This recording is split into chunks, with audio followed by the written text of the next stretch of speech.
பாண்டவர்களின் வனவாசத்தின் பொழுது அவர்கள் தங்கியிருந்த இடத்திற்கு எதிரில் இருந்த ஒரு குளத்தின் அருகில் துரியோதனன் தனது முகாமை அமைத்திருந்தார்.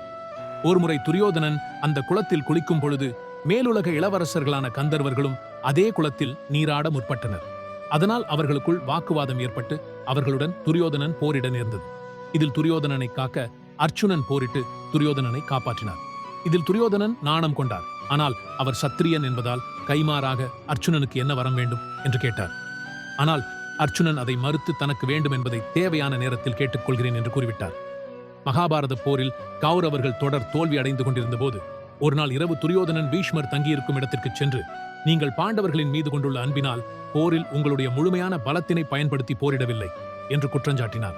இதனால் மிகுந்த கோபமடைந்த பீஷ்மர் 5 தங்க அம்புகளை எடுத்து நாளை நடக்கவிருக்கும் போரில் இந்த 5 அம்புகளால் பாண்டவர்கள் வீழ்த்தப்பட வேண்டும் என்று கூறி மந்திர உச்சாடனம் செய்தார்.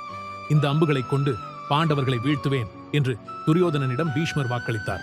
ஆனால் பீஷ்மரின் வார்த்தைகளில் நம்பிக்கை கொள்ளாத துரியோதனன், அந்த அம்புகளை தன்னிடம் தாருங்கள், நான் அதனை பாதுகாப்பாக வைத்து நாளை காலை தருகிறேன் என்று அந்த அம்புகளை கேட்கிறார்.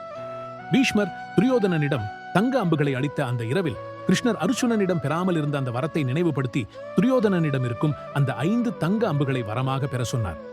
அர்ச்சுனனும் அவ்வாறே சென்று துரியோதனனிடம் வரமாக அந்த 5 அம்புகளையும் கேட்டார். அதனால் துரியோதனன் மிகவும் அதிர்ச்சி அடைந்தார்.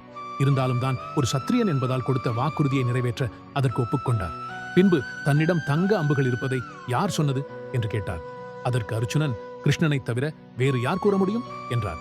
பின்பு துரியோதனன் மீண்டும் பீஷ்மரிடம் சென்று மேலும் 5 தங்க அம்புகளை தருமாறு கோரினார்.